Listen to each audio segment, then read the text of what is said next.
let's get ready for the live business of the middleweight championship tournament, which begins tonight with Bernard Hopkins against Keith Holmes. You know, for decades, the middleweight division was the second most glamorous division in boxing, behind only the heavyweights, going back to pre-war superstars like Stanley Ketchel, Harry Greb, Mickey Walker, and then on through the career of Sugar Ray Robinson, the latter half of which was spent in the middleweight division, where he established superiority over other big middleweight names like Tony Zale and Jake LaMotta.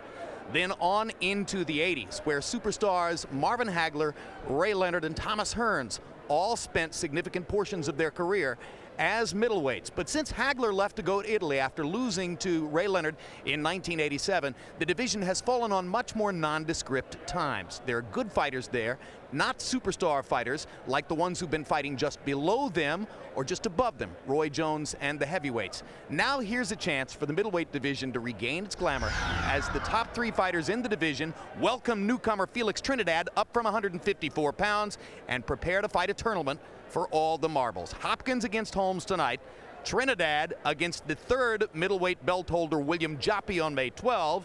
The two winners to fight each other on September 15 on TVKO. For more on this, we turn now to two-time heavyweight champion and world championship boxing expert George Foreman. George, if this were a horse race and there were odds, Bernard Hopkins would be the #2 favorite, probably behind Felix Trinidad. But Hopkins is on record as saying, after all of his career, if I don't win this tournament, meaning two fights, not just tonight, but tonight and against the winner in September, then my career means nothing. It's an amazing thing to say. Is he putting too much pressure on himself? I think you want to go on record like that. Then you put a lot of pressure, necessary pressure. To say I want it all or nothing is the best way you want it. Then you've got to get out there and prepare for it. I think he's put himself in an excellent position to motivate himself. Why not? Matches his intensity as a fighter. That's part of Bernard Hopkins' stock in trade. Larry Merchant, Keith Holmes' stock in trade is that he is a tall, slick southpaw. That often spells trouble for the opponent. Does it tonight spell major upset? It could spell the fact that he is the dark horse in this tournament. Not only that, but it also spells vegan. The string bean Holmes doesn't eat red meat, poultry, fish, or dairy.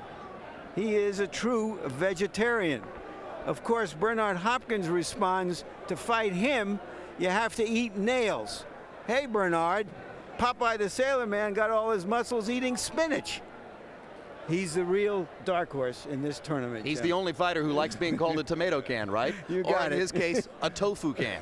So let's take a look at the tail of the tape for the vegan Keith Holmes against the meat-eating Bernard Hopkins. And you can see that Hopkins is 36 years old, began his career late after a stint in prison, and surely has as much desire as any fighter that age has ever had in this weight class. They're tall middleweights, 6'1" and 6'2". 6-inch reach advantage for Holmes. He'll try to use it to pepper Hopkins with his good jab from the outside.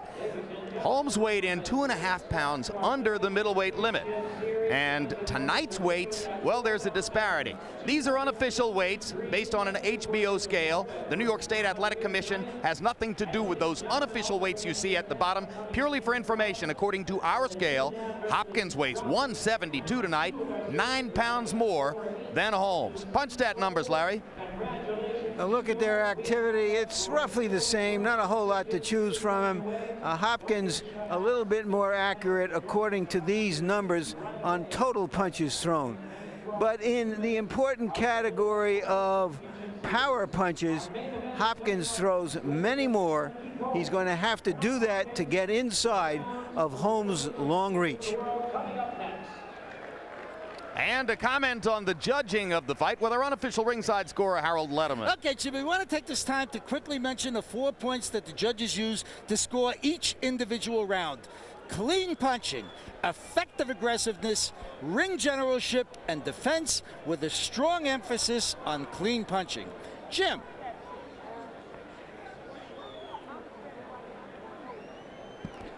As you watch tonight, you can log on to hbo.com/boxing for live trainer audio, CompuBox punch stats, and an open chat room. Talk about what's going on in the fight. Choose which trainer you want to listen to. All available on our boxing website, www.hbo.com/boxing. Short walks into the ring here at the Gardens Theater Room, not the big house next door, the smaller, more intimate arena. On this night before Easter, Bernard Hopkins enters in his executioner's garb.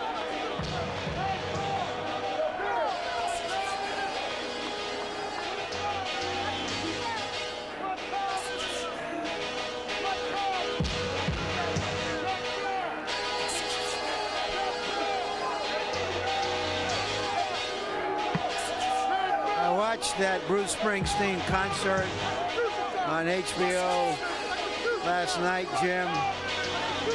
Springsteen looks for salvation and redemption with rock and roll. Hopkins with rock and side.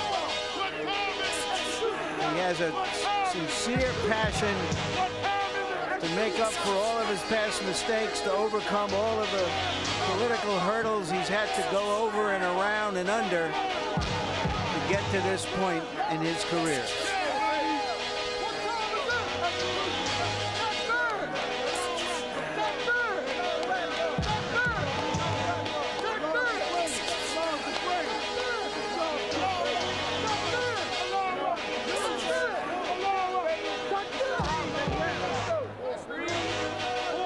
Surely the most talkative star fighter in the sport, Hopkins has talked his way out of more big fights than Oscar De La Hoya has earned his way into.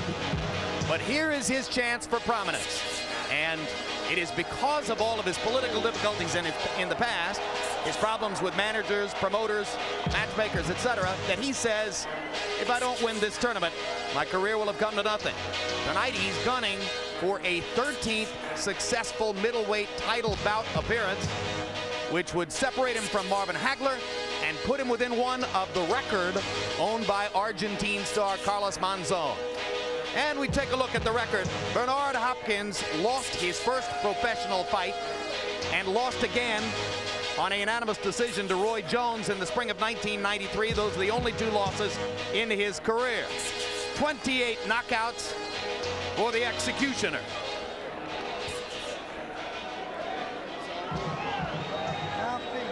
Referee Steve Smoger with an initial word to Bernard. And here comes Keith Holmes. Say he is Allah, one and only. Allah is self-sufficient. He begets not, nor is he begotten, and there is none comparable to Allah. Allah.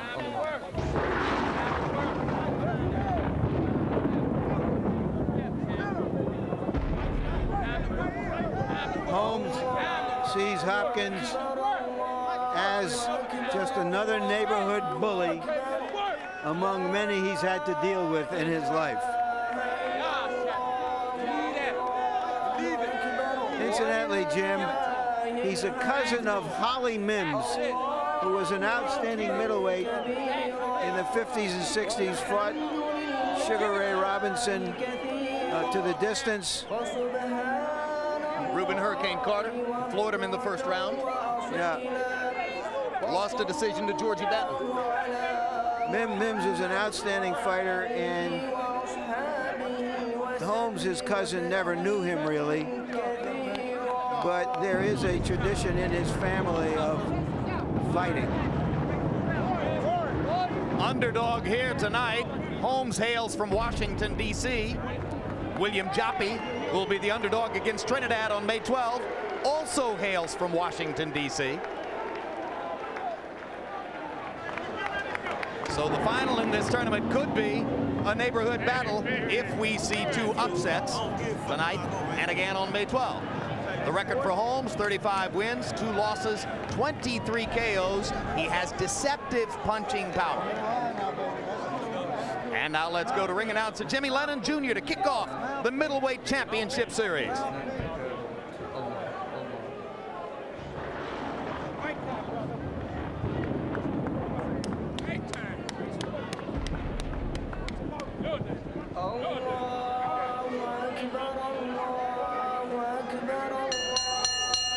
Ladies Ladies and gentlemen, a very good evening to you, and we welcome you to our featured bout of the evening here at the world's most famous arena. We are at the theater here at Madison Square Garden in New York City. At this time, we present the first round of the Middleweight World Championship Series. It is all brought to you by Don King Productions in association with Madison Square Garden, HBO Sports, and Budweiser, the undisputed king of beers. This Bud's for you. This bout coming away is sanctioned by the World Boxing Council President Jose Sulaiman, Supervisor Mauricio Sulaiman, along with the International Boxing Federation, the President Hiawatha Knight, Supervisor Darryl Peoples, and the New York State Athletic Commission, the Chairman Mel Souther, Commissioners Jerome Becker and Mark Kornstein. Introducing to you our three judges scoring the bout from ringside. From Harlem, New York, George Colon. From Hillside, New Jersey, Larry Hazard Jr. From Brick, New Jersey, Tom Kazmarek. And the third man of the ring, our referee in charge, working in this, his 89th professional bout, introducing Steve Smoger. All right, fans, here we go with the featured bout of the evening. 12 rounds of boxing for the WBC and IBF Middleweight Championship of the World. And now, ladies and gentlemen in attendance and boxing fans joining us around the world, live from Madison Square Garden, it's time for the main event of the evening. Introducing to you first on my right, the WBC World Champion fighting out of the blue corner, wearing blue trunks and hailing from our nation's capital of Washington, D.C.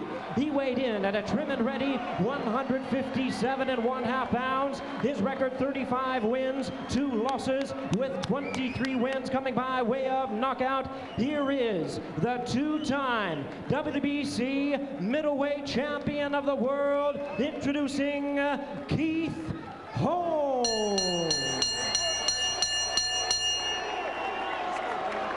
And his opponent across the ring, the IBF World Champion on my left, fighting out of the blue corner. He is wearing black trunks with gold trim, fighting out of Philadelphia, Pennsylvania. He weighed in at 159 pounds. His record 38 wins, 2 losses, 1 draw, with 28 big wins coming by way of knockout. Ladies and gentlemen, tonight he is making the 13th defense of his title. Please welcome the IBF middleweight champion of the world, introducing Bernard, the Executioner Hopkins. Once again, our referee in charge, Steve Smoger, now to give instructions. 12 rounds of boxing schedule. Oh, I'm sorry. Are you all right, babe? Keith.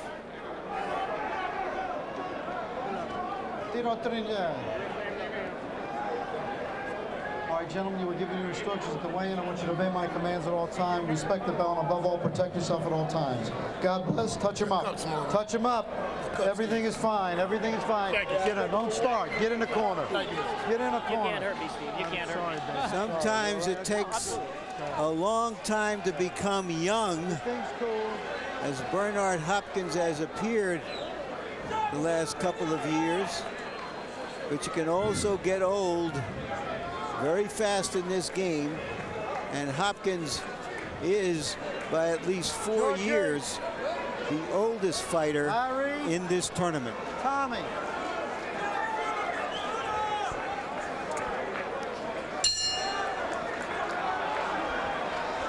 Keith Holmes is younger, potentially hungrier. But will that hunger mean something against the tenacity and skills of Bernard Hopkins? Holmes has got to be in position to make the big guy, he's talked all the big talk, make him run into something. I wouldn't take any steps forward. Make him come to you. And of course, Hopkins he's talked the fire now. He's got to bring the burner. It was interesting, George, I had a conversation with 130-pound star Sharmbe Mitchell, who actually 140-pound star, Sean Bay Mitchell, who has sparred down in Washington, D.C. with both Holmes and William Joppi in this tournament. He said Holmes hits very hard if he catches you at the end of his punches. You can limit his power by stepping inside and making him shorten his punches up. Yeah, that's the way it is with most guys, especially with the longer arms. They need that extension for power. Hey, don't punch. Step.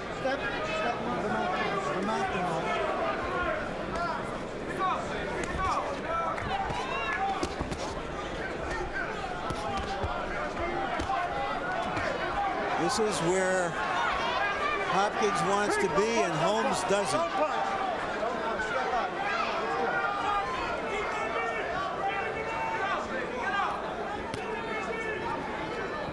In case you can read Holmes's waistband, that designation, Ben Yehuda, son of Judah, is his name in Hebrew. He's a member of a small sect called the African Hebrew Israelites. Don't punch. Step out.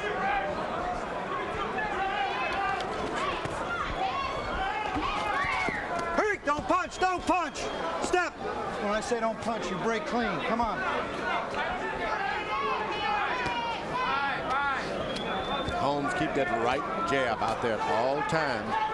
Makes Hopkins has to jump in, and when he's in there, he's out of position. That's why it turns into a clinch. When he's in rhythm, Holmes throws an average of more than 40 jabs per round. That's against other opponents. If he can average more than 40 jabs a round against Bernard Hopkins, Hopkins will have a challenge getting inside. Hands up.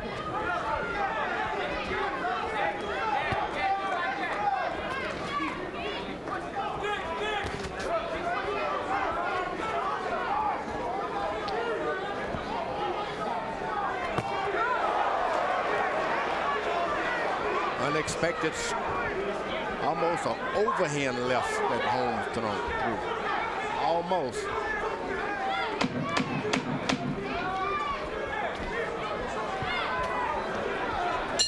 Round one, a tactical round.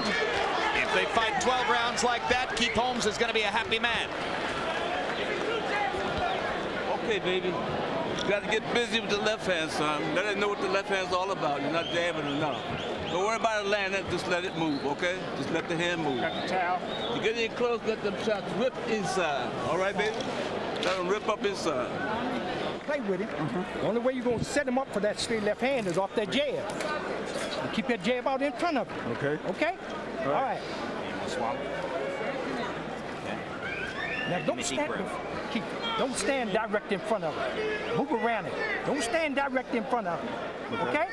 So keep the stick in front of him. Keep the stick on. All right. Lead You that. gotta do that. Lead that. Take your time. All right? All right. Deep breath. Stay focused too, okay? Stay focused. I scored that first round even, and if you're wondering what happens in the tournament if there's a draw, they do it again. CompuBox numbers in the first round favored Hopkins. 10 of 31 for 32%. Holmes only 6 of 36. Holmes landing only 2 of 27 jabs. But they stayed at distance, and that's what I was referring to when I said that Holmes would like the fight if it stayed that way. He'll have to be more active. I said that right straight left hand that Holmes threw was unexpected because it had a little power on it. Hopkins tasted something I don't think he's prepared to taste a lot of.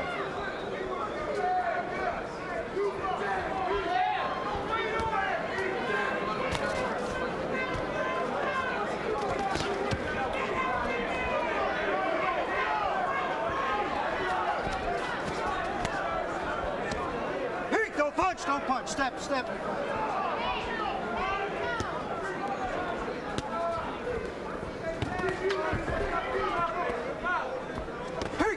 Don't punch. Step out. Keith Holmes has got eyes like flashlights. You can believe he's using them. Sees the whole body of Hopkins. And Holmes, for his part, says that he thinks Hopkins closes his eyes when he comes in. In fact, he said Bernard's big strength is intimidating fighters before the fight and then fouling them during the fight. fighting a guy with good eyes and reflexes like Holmes, you got to stay real close to them.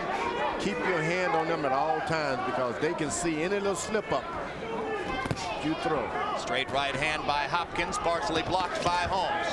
Now Hopkins goes to the body with success. Let him out, let him out. Don't punch, don't punch. Hold his head. Stop holding him, and he'll watch his head. Come on.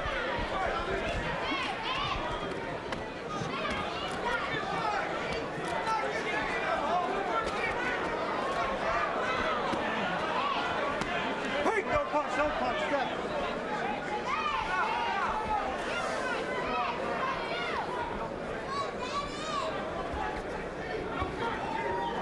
Hopkins is pretty smart. He watches when the referee is on one side, and he hits down low.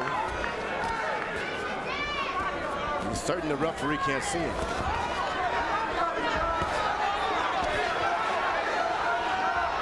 Don't punch, don't punch. Step out, step out, step out, step out.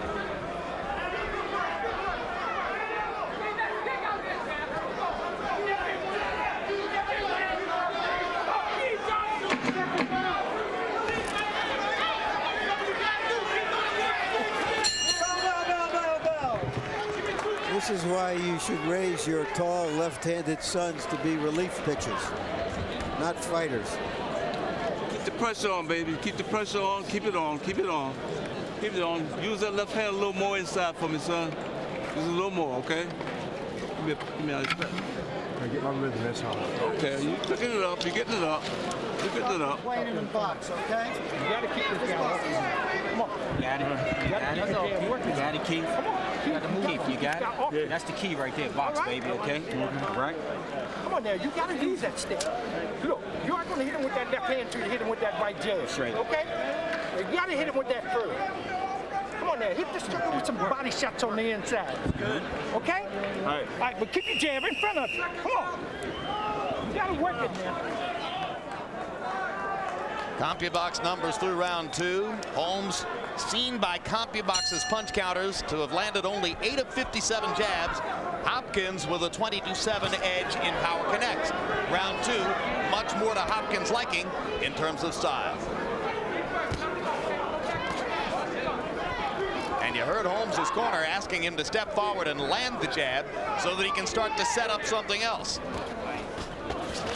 Hopkins with a hard right hand up the middle.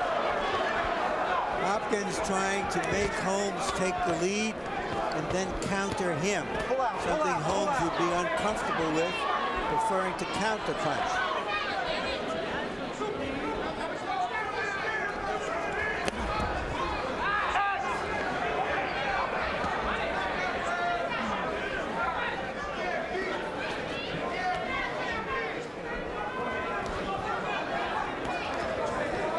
When a guy's following you around, hitting you in all kinds of places like Holmes is doing, like Hopkins is doing Holmes, you find yourself trying to protect yourself more than executing what your corner tells you to do. That's what's happening to Holmes now. So Hopkins has managed to put Holmes on the defensive. Hey, don't punch, don't punch. There it was, just as you said, George. Bernard Hopkins throwing borderline low blows right on the belt line on the side away from Steve Smoker. And the referee isn't tall enough to kind of peep over. George, the referee would have to be about 6'6" to peep over some of those. Well, if you're not tall enough, get around there. You got to move both sides. Hopkins diving in to go to the body there. Hey, don't punch, don't punch. Step, step. You teach your fighter to watch the opponent, but Hopkins is watching the referee. Hey, don't punch, don't punch, Bernard. Bernard Hopkins repeatedly said in pre-fight public appearances leading up to this, if I can't knock out Keith Holmes, I don't deserve to win this tournament. This won't go the distance. Holmes said, let him talk. I've been an underdog all my life. I don't mind being an underdog here. Now that good combination was instigated with a punch below the belt. And the referee couldn't stop and warn him because the action got better. This is a smart character, Hopkins.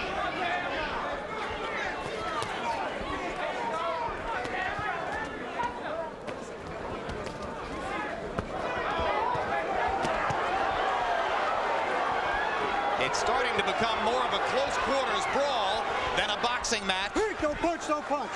And by all odds and expectations, that should favor Bernard Hopkins.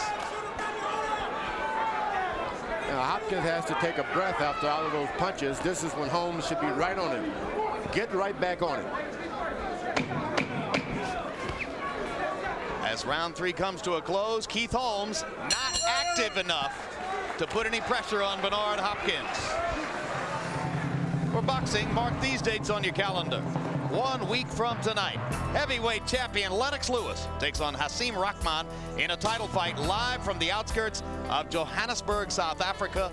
The fight will take place at 5 o'clock in the morning Johannesburg time so that we can show it to you in prime time here on HBO. April 28, KO Nation returns as undefeated welterweight champion Andrew Six Heads Lewis takes on Larry Marks. And on May 5, Boxing After Dark brings you fiery Fernando Vargas coming back against Wilfredo Rivera. Only on HBO, the heart and soul of boxing. You're still doing it. All right, now get it out there, in front of you. Get inside. Bang his body. Bang that body of his on the inside. Okay? Put him downstairs. See if there was a low blow here. It was slightly low, borderline. Another one on the borderline. You see where Holmes's trunks are very high, not as high as they sometimes have been. They didn't show the one that really got him low before the exchange started. By CompuBox numbers, round 3 was huge for Hopkins. He landed 24 punches to only 6 for Holmes. Holmes's punch output has dropped with each succeeding round. He started out fighting what looked like his fight in the first round, hasn't been able to sustain it, and in the third round was fighting Hopkins's fight.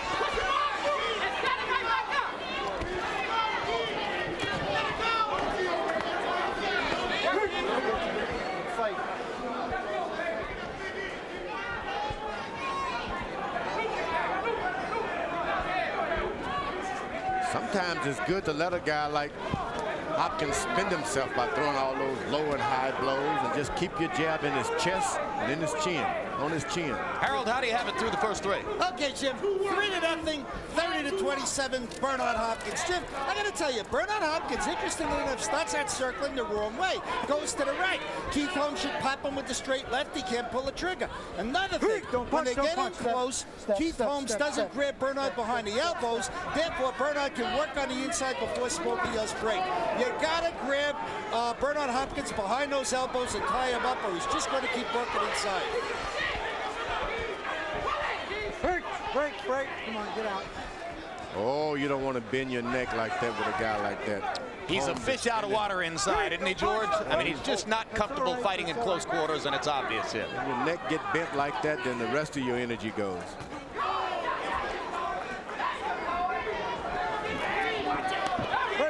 Break. Keith, all you're doing is holding. Box. And you heard Steve Smoger coaching Keith Holmes there, saying, Keith, all you're doing is holding. He complained to the referee, and that's why. Don't punch, step. He answered him with that.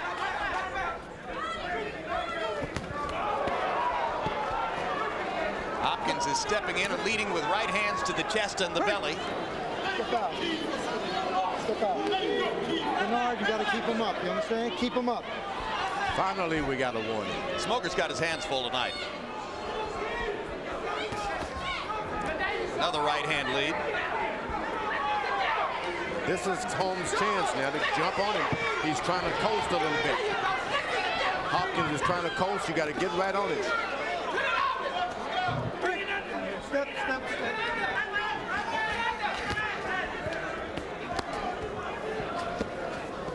Keep him up, Bernard. Keep him up. Hopkins landed the little low blow. Holmes looked right at the referee. Now look.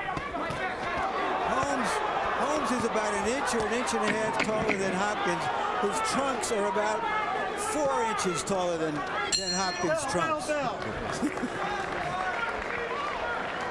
Good observation there.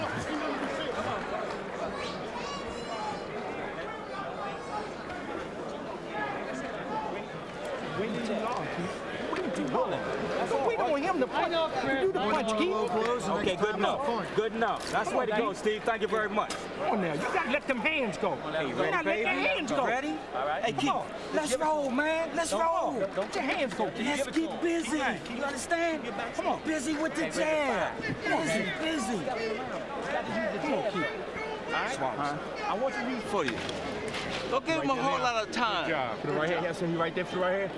Right there. Don't give him a whole lot of time in between the breaks, okay? Right back on top of him. All right, baby? Correct. Feint with it, baby. Feint. Check this out. Give us some feint, Tex. Feint this game. Hopkins is trained by the veteran Bowie Fisher. You've seen him many times here on HBO in the past, notably with Ivan Robinson, who had some memorable fights against Arturo Gatti and others on this channel. Holmes is trained by Dave Jacobs. Stay right there, Bernard. Who was with Sugar Ray Leonard through much of his career. Now Smoger is going to stop the action and get a retape on Keith Holmes' right glove. All the way around. The thing I've noticed about Holmes, George, is that he isn't really using the jab effectively. He's not trying to throw it hard. He's not working it.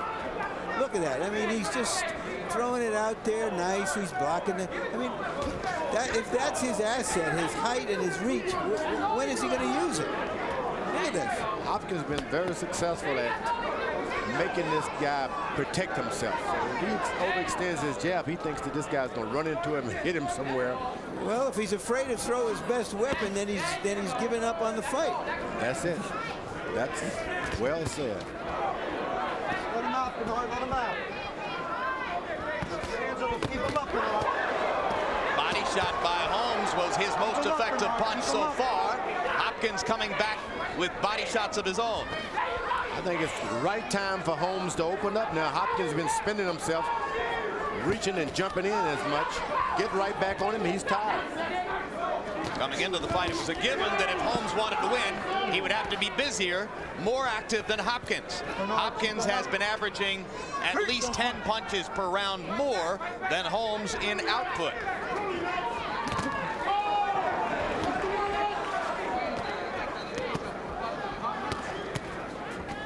Don't punch. Don't punch. Step out. George, coming into the fight, Keith Holmes and his people were totally preoccupied with the notion that Hopkins would foul them. They were talking about all the things they would discuss with the referee. Low blows, holding and hitting, holding behind the head, hitting behind the head. And it accounted for the bulk of their conversation in our fighter meeting. Does a fighter already have an advantage if the opponent is thinking all the time about the possibility that he'll be fouled? Well, the advantage is Hopkins is doing all of the above also. So he was worried about them. Now they're happening. The ref has got to do something now. Time. Low blow. Holmes winks at George Foreman.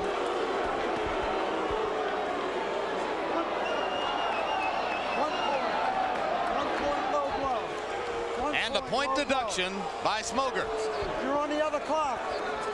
You're on the other clock.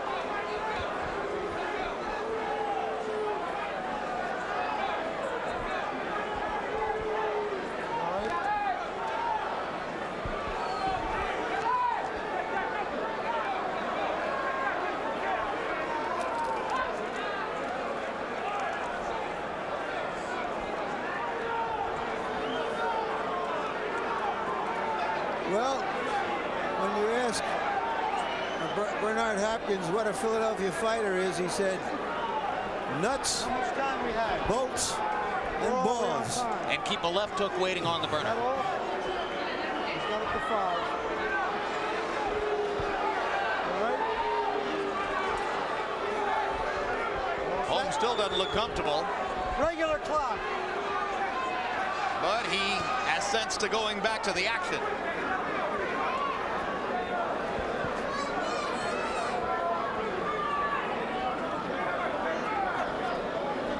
There's a swelling that has begun around the left eye of Keith Holmes. Well, the corner can work on that left eye, but those punches below the belt and on the legs that he's received can't work on that.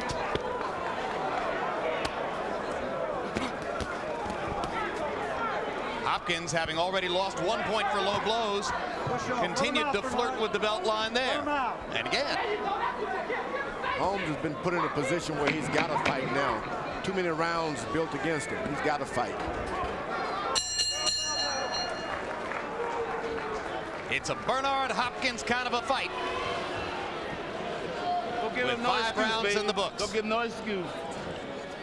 Good job, man. Hey, take a rest. Don't give him no excuse, son. Use that left hand a little more and put yourself in a little more closer position and double your shots. Okay. Double your shot. Okay. Not one big charge, okay? Go with the... No. You got to go back to your stick, okay? You get on the inside, you got to fight this guy on the inside. Felt the power. Just don't sit there. You can't just sit there, Keith. That's work. You cannot sit there, okay? All right, you heard me with the jab? What's happening here, Larry? Well, Bernard Hopkins had to go to South America to win his middleweight title, and he's still going to South America. Some of those punches are right on the leg where it's really hard to recover.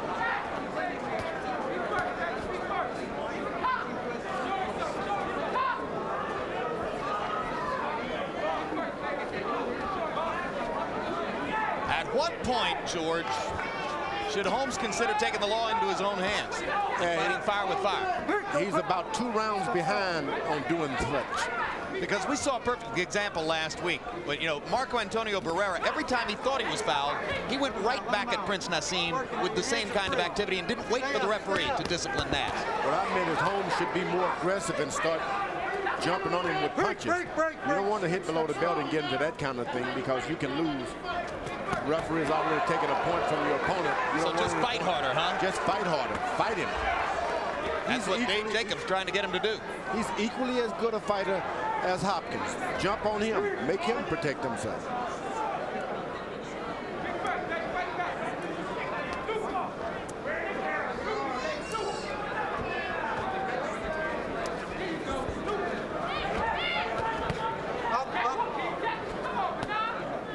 Don't punch. Slip out.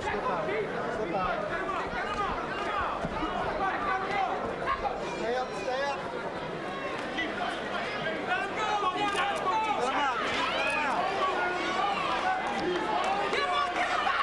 Halfway through round 6, Keith Holmes still not getting enough punches off to seize the initiative against Bernard Hopkins. Averaging about 30 punches per round is Holmes, and this from a guy who averaged 44 jabs per round coming in. 3 more body shots by Hopkins. The old trick is to hit him below the belt, and before the referee can get in there, bring him up top. That's what he's doing. That's an old trick.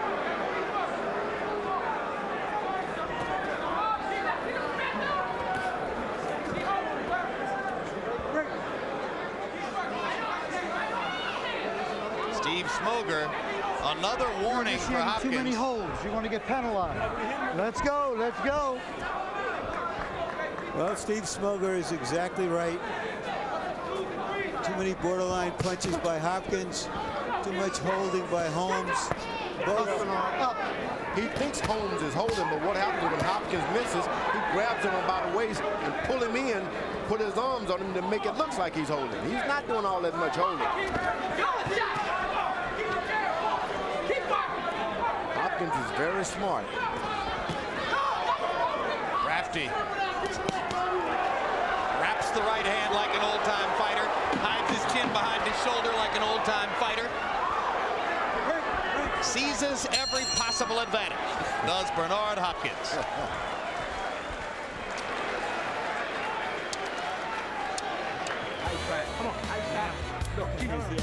Don't forget this Wednesday, it's another edition of On the Record with Bob Costas. This season, Bob's guest list has included luminaries such as Bruce Springsteen, George Clooney, Vince McMahon, and Ashley Judd. This week, we'll hear from Kevin Bacon, Bill Russell, and Virginia Tech quarterback Michael Vick. It's live at 11 p.m. Eastern and Pacific. You Put your hands in front of him. You got to throw shots in there, Keith. You're waiting too long. Come on. Now, the more pressure you put on him, the more mistakes he makes, okay? All right? If you putting pressure on him and he's making mistakes, this is your favor. You understand? Just stay busy on the inside, okay?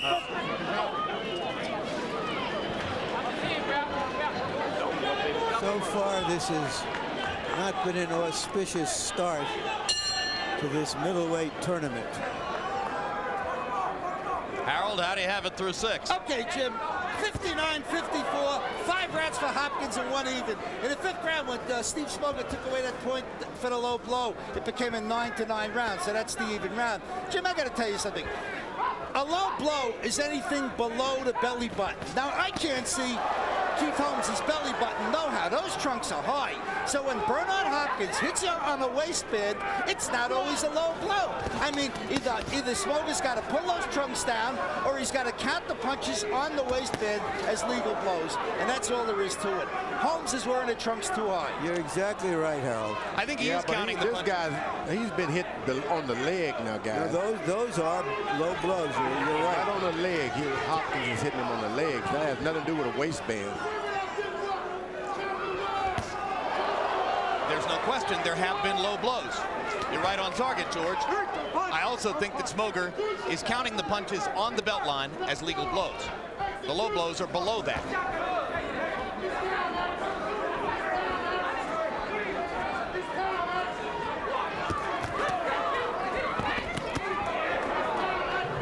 One, two, three, right on the belt line. The referee seems to let those go. Yep. But every now and then he reaches right down, and that leg, I'm going to tell you something, it'll make you faint when someone hits you on your leg in a boxing match. Don't punch, don't punch. Too many miles of road work, plus someone hitting you there, it just doesn't work for you. Sudden shock to the system. Yeah, you don't need those, and I don't know how he can protect them. He needed a protective cup on his legs.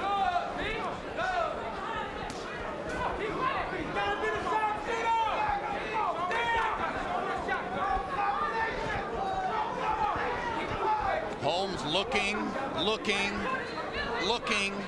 just not getting it going. Misses with the left, misses with the right. Don't punch, don't punch. Slip out, slip out. Give no excuse, man.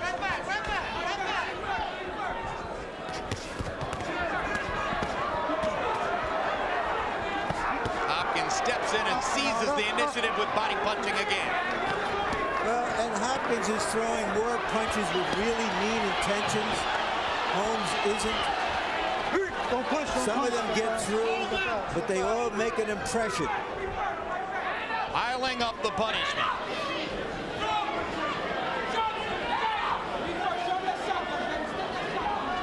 Holmes has been the aggressor without throwing a punch. That doesn't make sense. You got to throw punches. Well, it's like the dog that chases the car, and then he catches it, and then what does he do?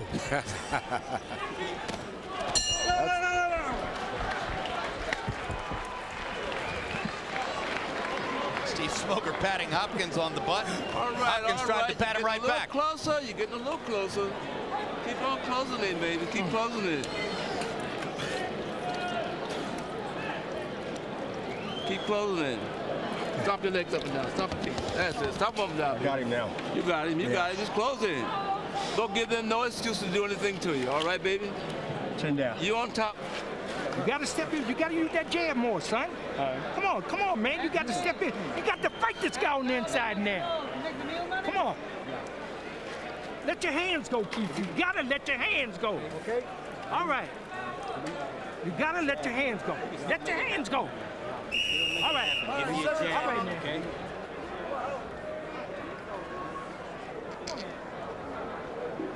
Hopkins largely unmarked. Holmes' left eye continues to swell.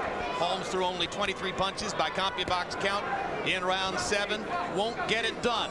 Hopkins 24-48 in what has become tactically an easy fight for Bernard Hopkins.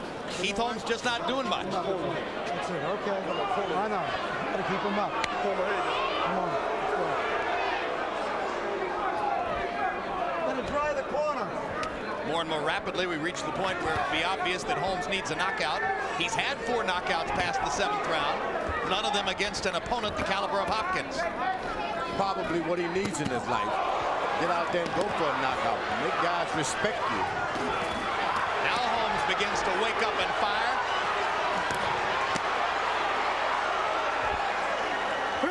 He'll have to take leather to give leather.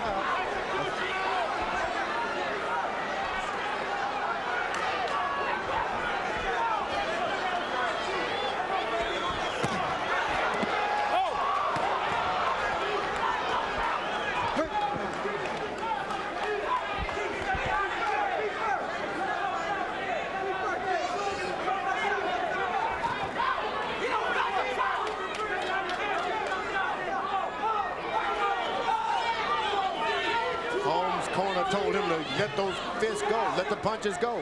He's still holding back.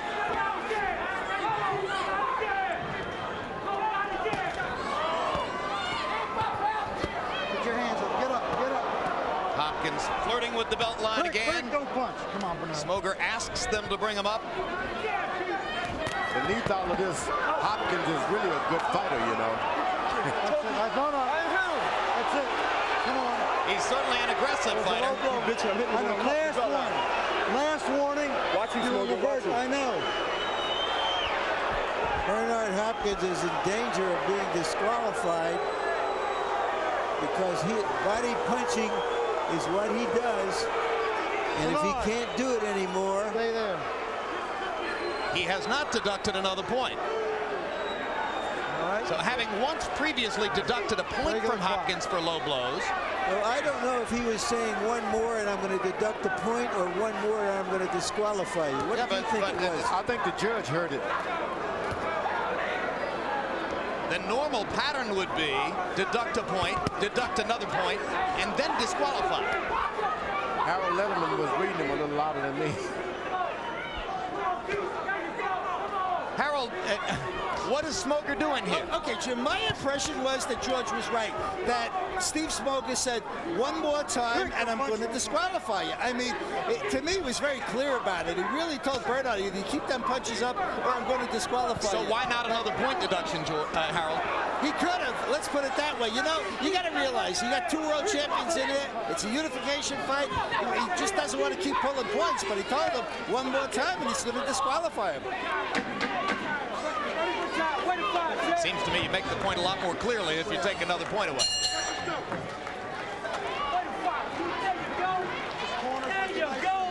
There you go, that's it. Doing fine. Doing fine. But you got to work your hands, though. Guys, let them you got to clean up this corner. No problem. Thank you very much, bro. Give me a towel. Give me another towel. If you go with the loop, go with the loop. The loop will land for you. The right loop. The right loop will land for you. They'll only loop it in there, son. Okay? Don't worry about going to the body so much. They're not going to let you fight the body. All right, you heard in his corner where Hopkins was told they're not going to let you fight in the body. Nothing gonna stop this. Question now is whether Hopkins can discipline himself. They ain't gonna let you go to the body. Hit him on the chin, X. They ain't gonna let you throw body shots. Hit him on the chin. And it's in the computer. It's in there.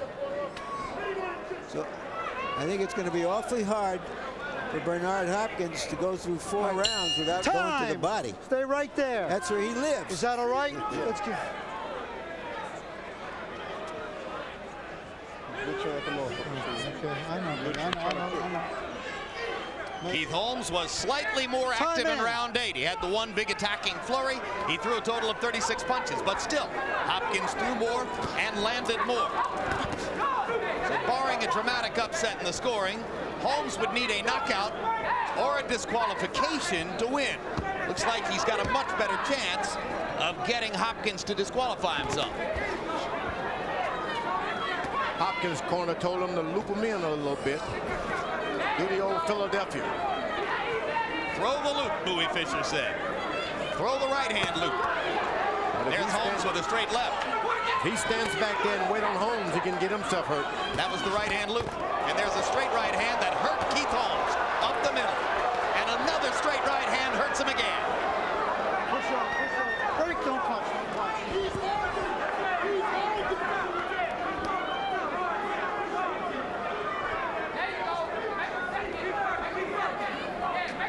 In a fight like this, you almost pull for Hopkins to don't go to the body, just win the fight on top. Yeah. Well, you'd hate to see this tournament begin with a disqualification. And I'm sitting here thinking, Galata. Yep. Galata. Seen it before. If you only just win the fight.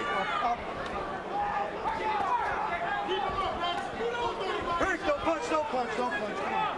Coach, you're gonna work yourself out here.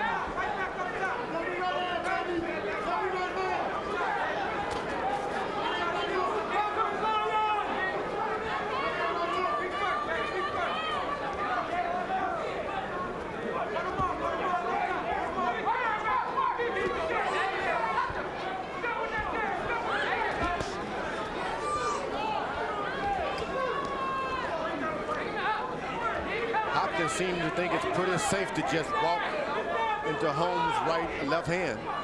Doesn't even protect himself when he walks over to the right. Nearly slips on a wet spot in Holmes' corner, but keeps his footing and pounds Holmes with the right hand.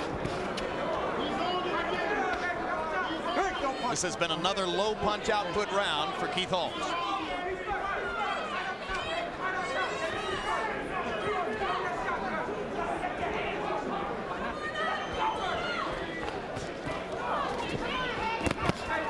Hopkins goes to the body. Don't punch.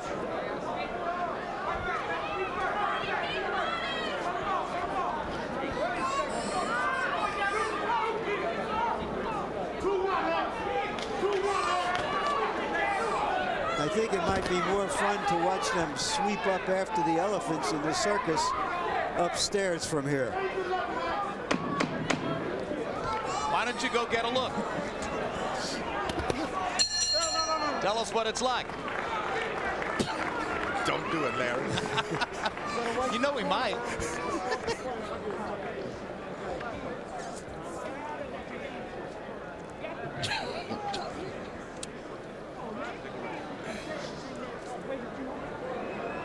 Be back in time for the decision. Slow down too much that round. Okay, pick it up. Got to pick it up some, son. Okay. I'm doing right there, right? Yeah. Okay. Got to pick it up some. Don't give him too much to go out with that body work, okay? Level execute. Double them shots to the head and rip the shots around the outside. If you loop the shots from the outside, you can't miss it. All right? Breaking him down slowly, huh? Yeah, you're bringing him down. Come on, take another one. We are, y'all. You're all right, you're all right. Stay on top, son. Stay on top. Rub him. Rub him. Come on.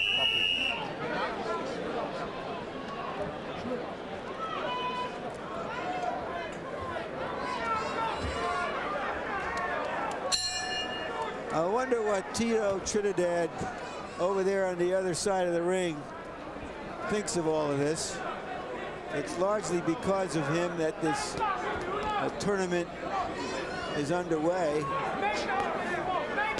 Well, we'll find out in a live interview with Tito and William Joppi at the end of the evening. Harold, how do you have it through 9?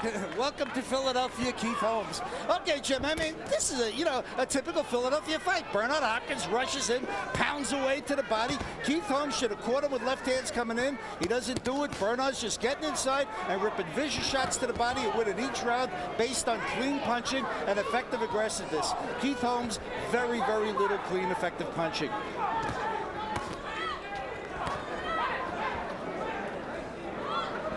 Boy, whoever gets to fight Hopkins next better go to the salt mine. You better be ready. This guy brings his stuff with him. If he wins tonight, Hopkins will await the winner of Trinidad Joppi. That fight takes place May 12 here in this same arena. The championship to be held September 15, also here at Madison Square Garden. Holmes should take a chance now. Go for it. There you are. Good straight. Left hand to the jaw.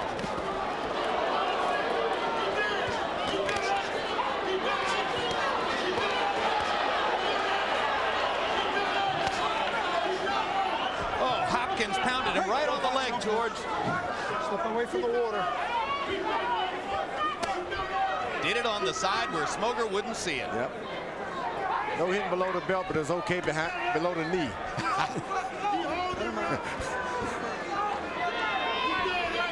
Hands are loose.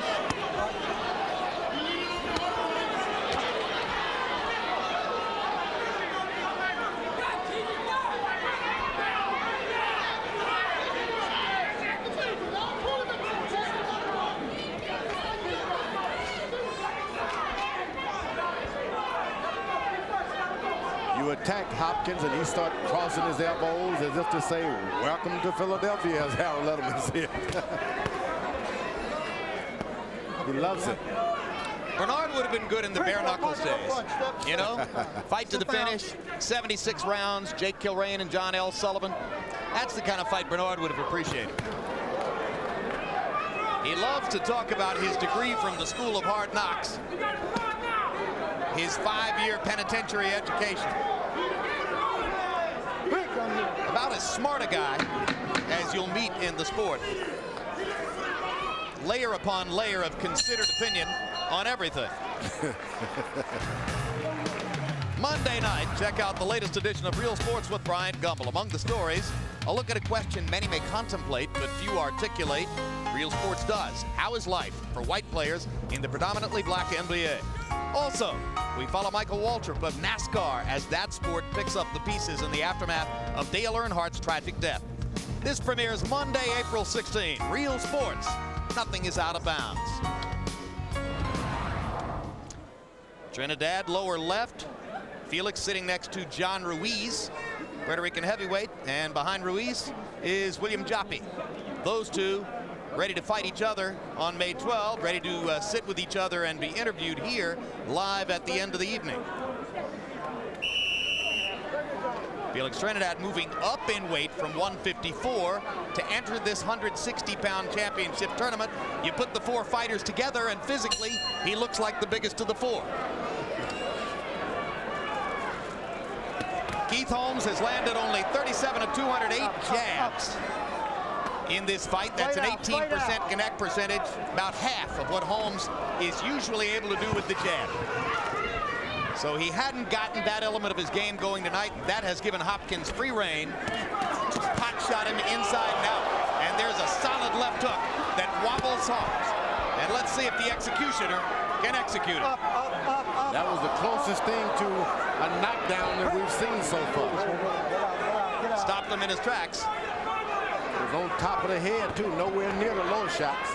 Well, if Holmes wants to do anything here, he's got to take some chances, and we wonder if he's going to. Now it's for Holmes, it's about protecting yourself. That's the only thing that matters now. Get up, get up, get out of the corner. Hopkins looked like he was going to fall through the ropes. Looked like he was going to pull Holmes through the ropes with him.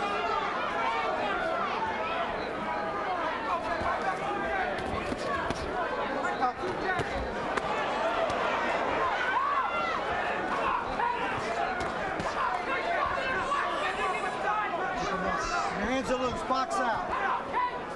Break, don't punch, don't punch. Step back, step back. Hopkins has got Holmes on the edge. If he can only just go out for the finish now, he could have a knockout. It's going to take a few jabs. Another left hook lands flush.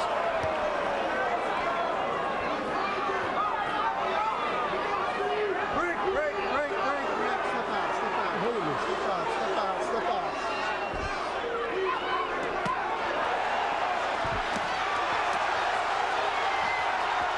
Just not doing much to keep Hopkins off of him. Break, break, break. Come on. Get up, get up, get up, get up. 2. Get up. Come on. 3. Come on. 4. Get up. 5.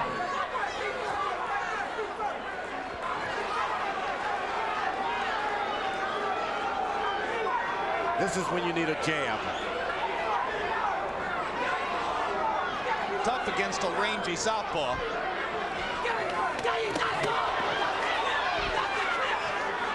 Instead, Hopkins elects to let Holmes lead and try to counter for the knockout. Brings him a little closer to him, he figures.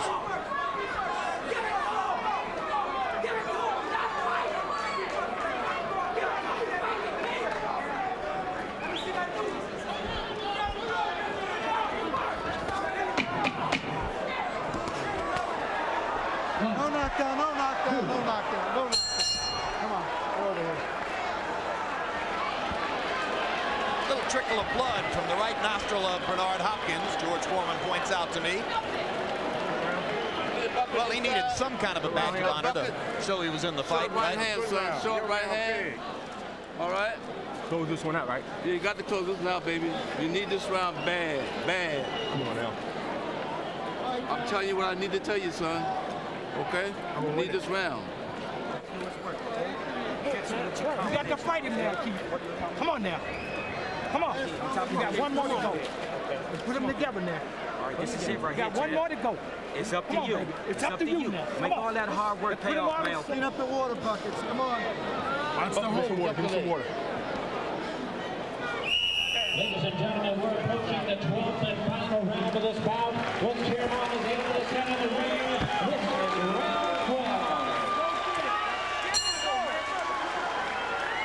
Touch him, touch him. God bless. Let's go. Fascinating corner work there. Hopkins appears to have won virtually every round, but you heard Bowie Fisher telling him, you really need this last round. I'm telling you the truth, son, you've got to have this last round. I didn't hear any of Holmes' people tell him that he ought to be going for a knockout.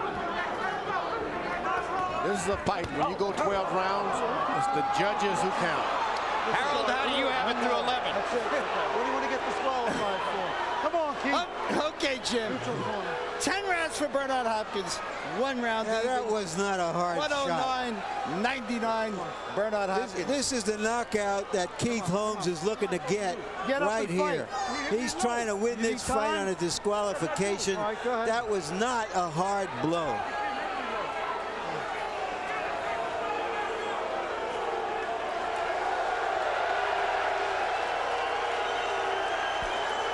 You're not going to get it that way, Keith. You got to fight it to win it. Let's go. Hopkins playing to the crowd across the ring. Smoger makes clear to Holmes he's got to come back and fight. Bernard Hopkins shouldn't throw another punch below the shoulders. Which is pretty much what Smoger told him as he sent him to the neutral corner. In my young days, Larry, if you had said that to me, I would have come out of the ring and gotten you. If I'd have said what? What you just said to Holmes in his face. Yeah, but he won't go out and get the guy he's fighting. Why would he come out the ring and get me? You want to use the opponent. Well, that's true. Up, up, up.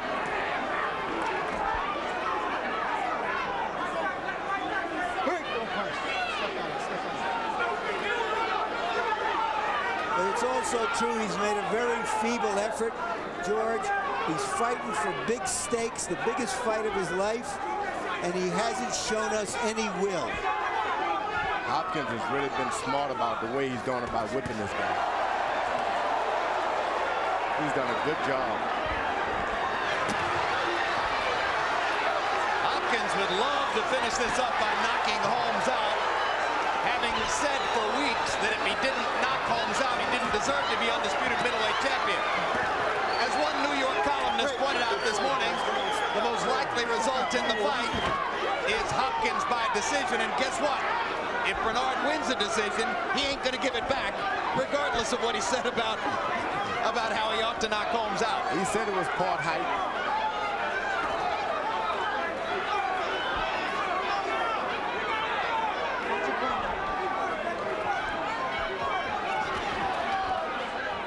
Don't punch, don't punch.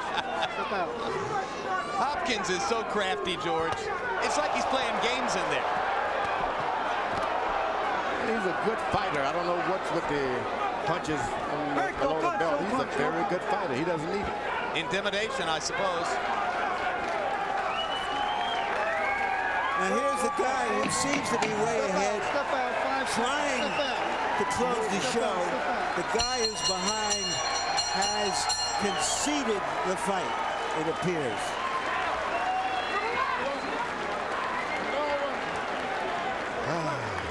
A less than thrilling beginning for the thrilling concept of a middleweight unification tournament.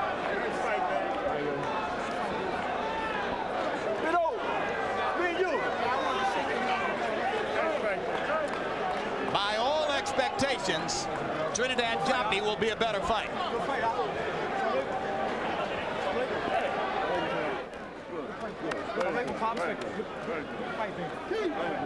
Tough fight. You're warrior, man. Everything's cool, man. Everything's cool. Warrior. Brothers, man. All right. Let's walk the ring. Walk the ring. Walk the ring. Keith Holmes, by CompuBox numbers, threw 20 punches in round 12. Underlining Larry's point. 20 rounds. 20. He tied D block. D block. Undisputed champ. The undisputed champ. There's only one middleweight champ. Top bid. Top bid. Man.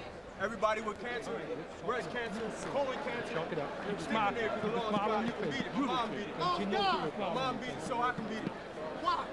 Law's God. That's right. Law's God. To the cradle, to the grave. Got willing to die. All right. Undisputed champ. Hi, Larry. Hi, George. I bet you George my friend now. He see them try to fake it, but it didn't work, George. Big George, my man. Larry Merchant, Jim Lampney, HBO, Madison Square Garden. You know what? In Delaware, everybody, family. Hopkins showed us tonight that he's a good fighter. Love it. And I'm telling you, whoever's got to meet him in the rest of this tournament, DC should be proud of I feel for them. They better go to the hills, and they better stay in the hills. Come down when you're ready. Well, that's going to be exciting. I'm on my way. The guy is The tough. haters got to go to sleep. Barring some overwhelming shock here on the scorecards, Bernard Hopkins has fought his way into the final of the Middleweight Championship Series to take place September 15 on TVKO pay-per-view. You never know with the judges. You just never know.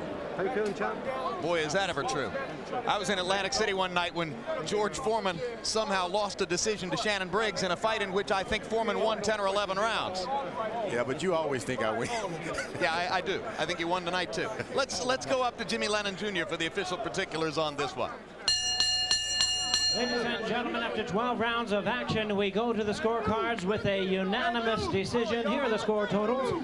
Judge at ringside, Larry Hazard Jr. scores at 117 to 110. Judge George Colon sees it 118 to 109. Tom Kazmarek scores them at 119 to 108. All three in favor of the winner. Now the WBC and the IBF middleweight champion of the world continuing in the series, Bernard the Executioner Hopkins. Did a good job.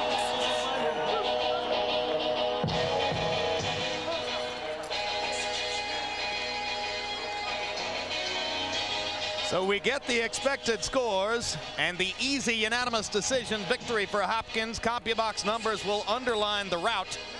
Hopkins landing 175 more punches, throwing 190 more punches, landing at twice the percentage of Holmes, who really never got going with the jab and the perimeter attack, which was supposed to deliver him a chance to win the fight. Jabs.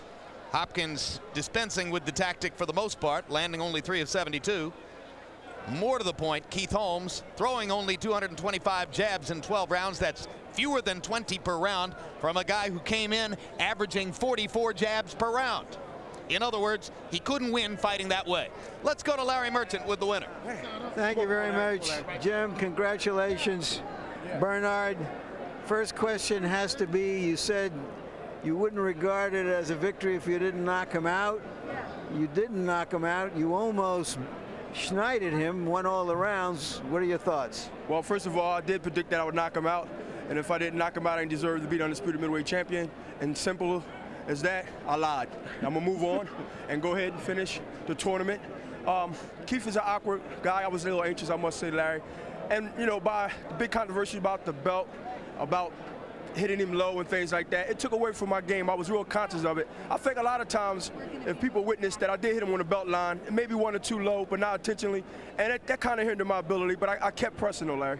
Yeah, but you did hit him some clearly low punches as well as the ones on the borderline. I apologize to him. Huh? I apologize. I'm sorry. Things happen, Larry, and then I didn't intentionally do it. How close did you feel to being disqualified in the last 4 rounds? Well, I didn't think about it until I guess Steve said, Bernard, look, I'm going to have to disqualify you. And I said, Steve, he's pushing my head down. I'm hitting him. He's kind of tall, got me by an inch or two. But, you know, I did keep it in the back of my mind, Larry, but I couldn't retreat and let him get courage to move forward. You know what I mean? Well, but were you so conscious of it that you felt, well, I can't even hit him below the shoulders now because I'm winning the fight? Well, Larry, I wanted to, you know, I figured I should hit myself. Maybe I'll get some points for it because, you know, I was scared to hit him anywhere. I mean, to be honest with you, and, you know, I don't want to lose on a disqualification. I'd rather lose on the ground on my back. But, yeah, I was a little leery, Larry. I was a little leery. Won't be that way. All right, we're going to take a look at some of the action in this fight. Serious. If we can show some of the low blows, tell us what's happening here and why. Well, I'm on the belt line. I'm on the belt line. I'm on the hip there. That's the belt line, right on his name. See, that's legal. Those shots is legal. Now that's legal. That ain't legal. What you see him pulling me down, though. He pulling me down. I can't see where I'm hitting. I'm just letting my hands go. My trainer said, always let your hands go. You know what? Steve Smoke, as short as he is, could have break because I could have clipped him a couple times. Not intentionally, but, you know, he's holding him with one hand, and I'm whacking him, and I'm whacking him. Watch this shot. Larry, look. That's right on the belt line. On the belt line, right there, on the belt line. You're going to see another right hand right there, borderline. Borderline to you is low to everybody else. Hey, I don't know. Maybe my measurement is off, you know. Do you have thank HBO, thank Don King. Do you have to fight that kind of a roughhouse fight to be effective, Bernard? I think I have to fight the fight that I've been taught in Philadelphia. Hey, maybe I should get on some Prozac or something. I've been taught to blame my trainer. He taught me the rough and tough fighter. You ever seen Benny? Oh, you seen Benny Briscoe. You come out of Philadelphia. Rough and tough, elbows, kneecaps, and the whole 9 yards. This is fighting, Larry. People want to see blood and guts. What's going to happen in the second fight of the series? What are you hoping happens? Well, first of all, no more guaranteed knockouts, but I'll win. I will tell you I will win the tournament. I don't care if it's Joppy. I don't care if it's Keith. No, Keith's done. Trinidad, I will be rooting for both of them, but you know, I got a lot of African Americans behind me to take on them Puerto Ricans. Well, you want to make a race war out of it? Is that what you're saying? I will make, I guess you could say, a positive situation where you got Spanish people that support their fighters way back in Escalero days, and African Americans will lobby Hopkins because the Mexicans lobby Fernando Vargas when he fought Trinidad. So why not the African Americans, who are proud people also, come together and start what we call a tribe against each other. We're the Mandingo tribe. They will be the San Mangago tribe. All right, tribal warfare. Just what we need. I love you, Larry. Got a nice haircut, man. Thank you, Bernard. So we've started this experiment in a middleweight tournament. You know, there have been some middleweight and heavyweight and other tournaments in the past. Something frequently happens to stop it from reaching its final goal. Somebody wins a fight, starts to think they're worth a whole lot more money, and before you know it, it all falls apart. That's been known to happen. Still in all, it's not a bad idea. Madison Square Garden deserves a lot of credit for putting up some money. Tito Trinidad deserves much of the credit because he's the one that makes this happen. And to give the devil, the true devil, his due, Don King deserves the credit for putting it together as well. Jim? Well said, Larry. And here are the two men who we hope will give us a much more presentable and interesting fight when they meet on May 12. Felix Tito Trinidad, 154-pound world champion, moving up to fight 160-pound titleist William Joppy. We'll be back to talk to them about what they saw tonight and what they expect in the future after this look at some upcoming fights. Throughout April and May, HBO will continue to deliver a lineup loaded with powerful matchups, as well as the continuation of tonight's middleweight tournament to determine the best 160-pound fighter in the world. The unification series continues on May 12 with Felix Tito Trinidad. Fresh from his epic battle with Fernando Vargas, Trinidad moves up a weight class to join the middleweights. His opponent, WBA titleist William Joppy, plans on making this a visit to remember. The winners will meet later this fall to decide the undisputed middleweight championship. The only thing bigger than that would be a heavyweight event for the ages. Lennox Lewis fulfills his pledge to Nelson Mandela to defend his title in Johannesburg, South Africa. Fighting for the first time since his shutout of David Tua, Lewis will look to parade his talents versus Hasim Rahman in defense of the heavyweight crown. KO Nation closes out the month of April with Andrew Sixheads Lewis and his first title defense as a welterweight belt holder. He dominated former titleist James Page to become Guyana's first world champion boxer. In May, Boxing After Dark hosts fiery Trinidad former foe Fernando Vargas. His passion and explosive skills will be on display as Vargas sets out to prove he's still a major force. On May 26th, Floyd Mayweather returns home to Michigan in grand style for his 7th title defense. Boxing's biggest stars are spotlighted in April and May here on HBO, the heart and soul of boxing. We bring it back live to ringside at Madison Square Garden. In a moment, I'll be asking middleweight titleist William Joppy for his thoughts on the fight that he just saw. But first, let's start out with Felix Tito Trinidad with the help of interpreter Robert Abramowitz. What did he think of the fight that he just saw and of Hopkins' performance in it? ¿Qué te pareció la pelea que acabas de ver y cómo viste a Hopkins?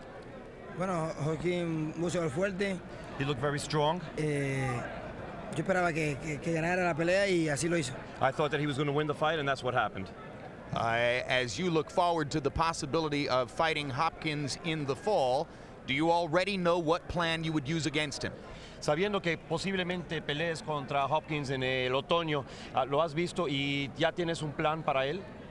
Bueno, primeramente tengo que ganarle a William Joppy, a mí un gran campeón de las 160 libras, y después nos veremos las caras Hopkins y yo. He says, first I've got to beat William Joppy, who's a great champion at 160, and then after that we'll see what happens. More on that in a second. William, what did you think of the fight, and were you disappointed that your fellow Washington, D.C. native Keith Holmes didn't put up more of an aggressive fight against Hopkins? Well, you know, I'm not really worried about who won the fight. As long as I'm going to be standing there September 15th for the winner.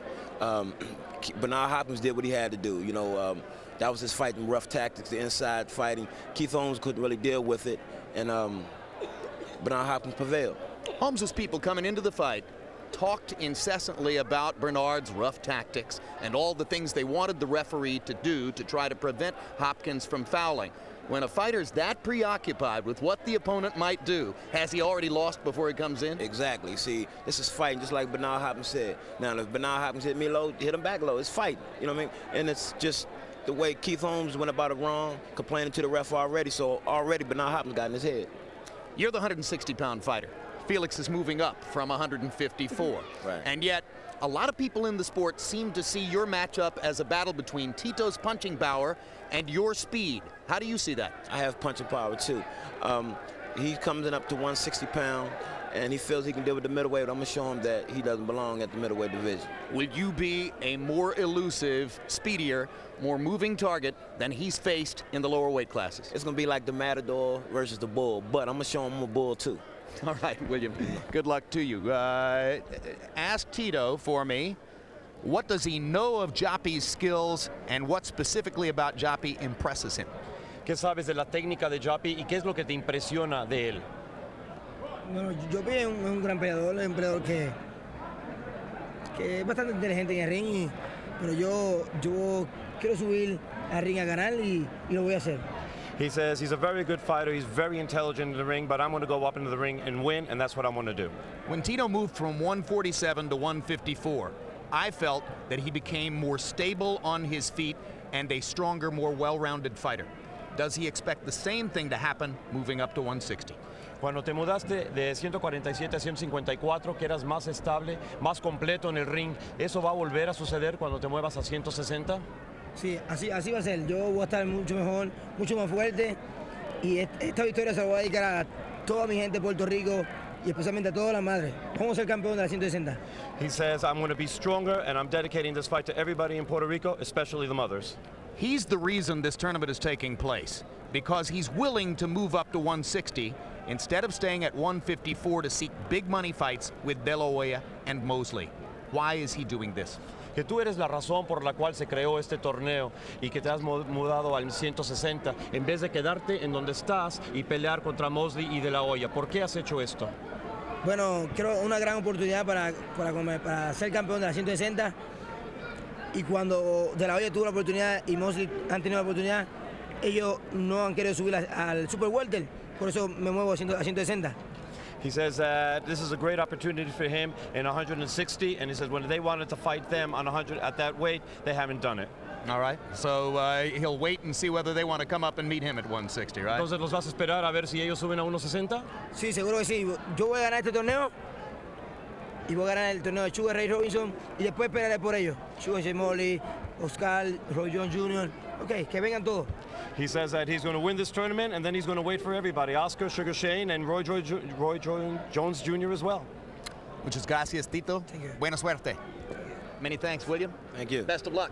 Okay. We'll see them both on May 12 in this same arena when we continue with the Middleweight Championship Series. Hopkins has already moved into the September 15 final. Who will take the other spot? Will it be Trinidad or Joppy? We'll have a final word on what happened here in the ring tonight in just a moment. Right now, let's look ahead to some upcoming programs again here on HBO.